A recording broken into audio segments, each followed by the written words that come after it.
What is up? Thanks for joining. My name's Rod. Today I'm going to give you 5 tips for how to get into real estate with little or no money. Here we go. Before I get started, there's a quick disclaimer.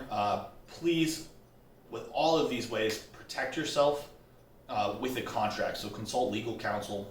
Make sure you're following the laws and regulations of your area when it comes to housing, and always follow fair housing laws. I don't want anyone to get in trouble, so that's my legal disclaimer for the video. Please talk to an attorney before you get started. So the first way and the easiest way to get in is to become a bird dog. Now, what is a bird dog? A bird dog is someone who finds distressed properties and refers them to wholesalers, flippers, landlords, anyone who could take that lead and turn it into a deal. Now, when they close that deal, they typically will pay you a referral fee. So a real quick, how do I go about doing this? I could go into great detail, but just for a really quick overview, if you look, you're driving around, you see all those "We Buy Houses" signs. Call every single one of them, pick up the phone. Hey, Mr. Buyer, I see you buy houses. Would you pay a referral for someone who sent you leads? If you were able to close that lead, is there a referral fee that you would pay? And some say, oh yeah, I pay $500 for everyone who brings me a lead. Or, oh, I pay 1% of every deal I close to someone who brought me the lead. And some are going to say no. And that's fine. You don't want to work with them anyways. You want to work with the people that are going to pay you referral. Get a list of people, ask them what type of properties they like. Do they like single family houses, brick houses, ranch houses, 2 stories, duplexes? Does it have to have a basement? Does it have to have a garage? What areas they like in town, what they're looking for. Try to hammer down a criteria list. That way when a lead comes in, you find who the best referral is. Oh, I know this person really likes this lead. Call them up. Hey, Mr. Buyer, I got a good lead for you. I got a phone number, and I got a phone number, I got an address, I knocked on their door, I set up a meeting, however you want to say it, that you got the lead for them, and go through the process. So how much does it cost to be a bird dog? You can do it for $0. I mean, that's such a catch to say that you can do anything for $0, because you have to have a phone to source leads, you have to have a car to drive for dollars, you have to have, clothes to look decent to go door knocking. So you have your everyday expenses, but as far as real estate investing, it's about as minimum as you can do. And the knowledge factor, you have to know a lot less to be a bird dog than you do to do anything else in real estate. All you have to do is find the property. You don't have to know the numbers, you don't have to negotiate, you don't have to close deals, nothing. You just have to find distressed properties, find sellers that are in a poor situation, someone who has a problem that you could then find someone to help them with that problem. So you are connecting a problem with a problem solver, and then taking a fee in the middle for that lead, for that referral. So that's the first way to get into real estate. Now, as you do learn more, as you improve that knowledge, you can become a wholesaler. So typically a bird dog's next step is to become a wholesaler, where you are actually doing the negotiating, running the numbers, and securing the property or the contract for yourself. So a wholesaler, obviously in any business, they buy at cost and they sell at profit. In real estate, a wholesaler typically either uses a bird dog or is the bird dog. They find the leads, they close the leads, which closing the lead as a wholesaler means you can actually purchase the home, which would obviously take money or funding, or you secure the property under contract. Again, please consult legal and get your contracts right. A wholesaler has to know your numbers. You got to know the formula. What's the formula in your area? It's different everywhere. In my area, we want to see about 70% of ARV minus repair costs. That means if the house is a $100,000 house, the most I'm offering on that house is $70,000 minus the cost of any repairs. So I'll give you an example on that $100,000 house. So you go to the $100,000 house, you say, okay, we're starting at 70, and then you say, okay, it's going to need $35,000 in repairs. I know a flipper will pay $35,000 for it, and I want to make $5,000. I will put this under contract for $30,000, or I will buy this for $30,000. You're not trying to rip people off, you're trying to help them with a problem. So what does it cost to be a wholesaler? Well, there's really 2 stages, and one stage you can do for about the same cost as you would a bird dog, where you're locking down the property or the contract and then selling the contract or assigning the contract, depending on how that's supposed to work in your area. And that doesn't cost you hardly anything. I mean, a couple $100 in contract paperwork that you may have to put together because you want to be protected. But outside of that, there's really a very minimal cost to do wholesaling. That's like the first stage. And this would primarily be door knocking, driving for dollars. Maybe you scale into mailers. which are obviously going to cost you some money. So you would basically spend money on marketing if you had to do any marketing, but it is a low entry cost. The second stage is to grow that wholesaling into a full-fledged business. Now, obviously, a business costs money because you're paying for people, paper, and places. So keep that in mind. That would be in the later stages, but you can start from zero or very little. Moving away from bird dogging and wholesaling and actually getting into something that will create you cash flow, something that you would be an investor, is be an Airbnb partner / manager. I work for a property management company. We have about 260 doors. We do not manage Airbnb, we manage traditional rentals. There is a demand for people that want to do Airbnb that can they know they can make a bigger profit than they can on a traditional rental, but they do not know how to do it. So if you put in the time, put in the knowledge, learn some Airbnb tricks, you can go to these landlords and say, hey, I'll partner with you to help you make more money. Let's say it's $1,000 a month for rent that they're asking. But on Airbnb, you can make $3,000 a month Airbnb in this thing. So you might say, hey, here's my presentation to you, Mr. Seller. I know we can pull this with Airbnb. I would be happy to partner with you and manage that for Airbnb, and I would only take 20-30%. So obviously 30% of $3,000 is like $900. So would you take $900 a month in cash flow for managing an Airbnb for another owner? Now that means you're coordinating cleanings or cleaning it yourself, you're stocking it, you might be furnishing it. There are going to be some expenses for you, but that's going to be left for you to negotiate with the owner. So ultimately, how much does it cost to be an Airbnb manager? Well, it could cost you zero.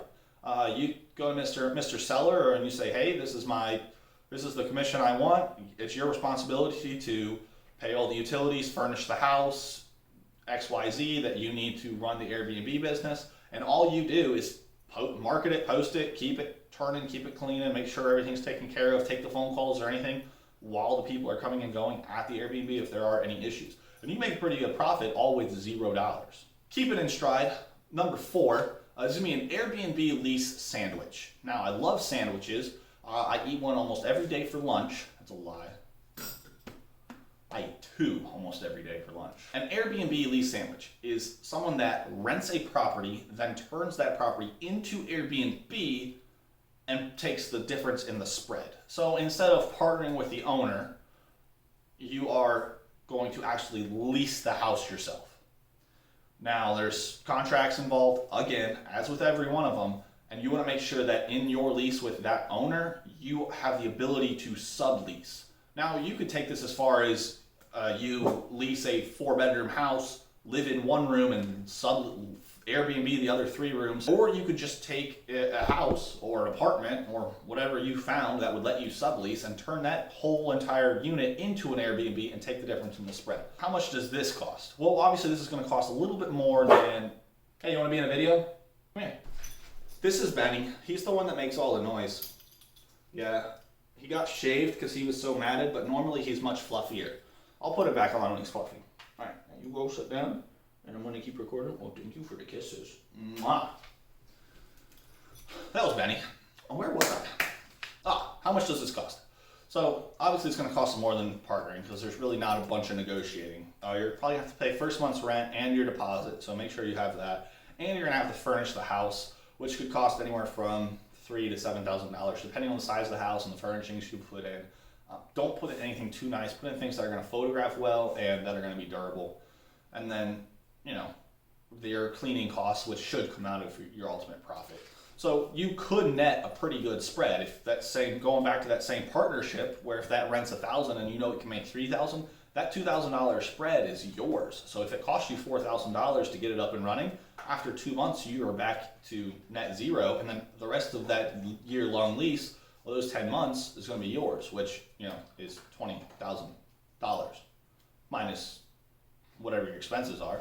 But if you're doing all the work yourself, you're cleaning yourself, you're stocking yourself, then you're really only out toiletries and towels and laundry and some utilities. So really not a whole lot. Very good business model. I know there's a lot of gurus teaching this right now. I've seen a lot of ads on YouTube. There's way more I could get into on every one of these topics.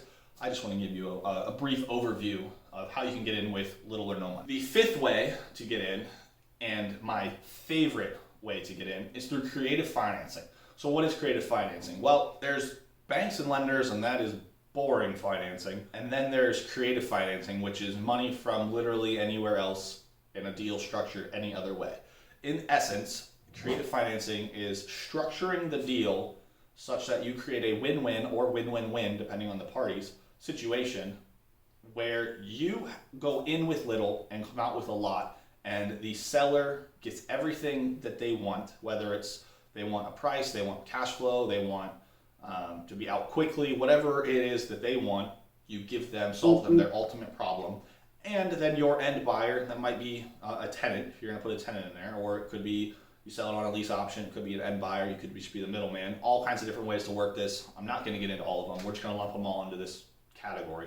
But make sure that that end party is winning as well. So you get in at a fair price, the seller gets a fair price, your end buyer gets a fair price, everyone wins, and creative financing is organizing and structuring that deal to make that work. So how much does creative financing cost? Well, obviously you have to find the deal. So whether you're paying a bird dog or you're a wholesaler or something, you need to source the deal. So you're gonna pay marketing, but simply just telling everyone you're in real estate, which is how I got my first deal, that works too.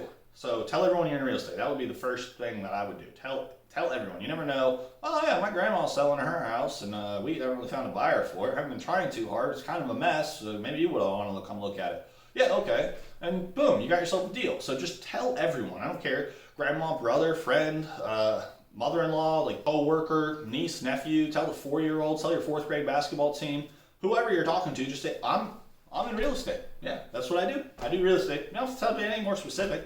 They say, oh, you're in real estate. Oh, are you an agent? Yes, I am. I am a licensed agent, and that is going to be bonus number 6. So I'm going to do one bonus category, and that's going to be real estate agent. Now, I know this costs money to get into, but ultimately it's not a lot. For me, it was about $2,300 to get my real estate license, and it's about $1,200 a year in. Now, if you have one sale and make a pretty good commission, that pays for your fees and everything else right there off that one sale. Any sale on top of that is going to be a bonus. Think about getting into real estate. I'll let other people tell you how to be a good agent, but it is a way to get into real estate with little or no money. So put in the comments below which one you're most interested. Bird dogging, wholesaling, Airbnb partners, Airbnb managers, or creative finance. There are several other ways to get in, and I'll probably make another video with more ways to get into real estate with little or no money, because there's just so many. And I just really want to squash that misnomer that you need a lot of capital to get into real estate. It certainly doesn't hurt if you have a lot of capital. My email's in the description, and always looking for investors. Shameless plug, I don't care. The ultimate thing that you need to get into real estate with no money is going to be knowledge. You can learn from biggerpockets.com, hopefully from my YouTube channel, subscribe. There are several other YouTube channels. Just be careful who you learn from, and always consult with an attorney. The last thing I want is for you guys to go out there, work hard, bird dog a deal, and not get a referral fee and just lose everything, because that would be demoralizing. So I want you guys to be protected, so talk to an attorney. And with that said, thank you for taking the time to watch. I hope you learned a thing or two today. Like, comment, subscribe. If you are interested in seeing our stock investing videos, I'll put the playlist right here. If you want to subscribe, there's going to be a quick button down here you can do. And to see other real estate related videos, the playlist is right here somewhere. So thanks. Have a great day.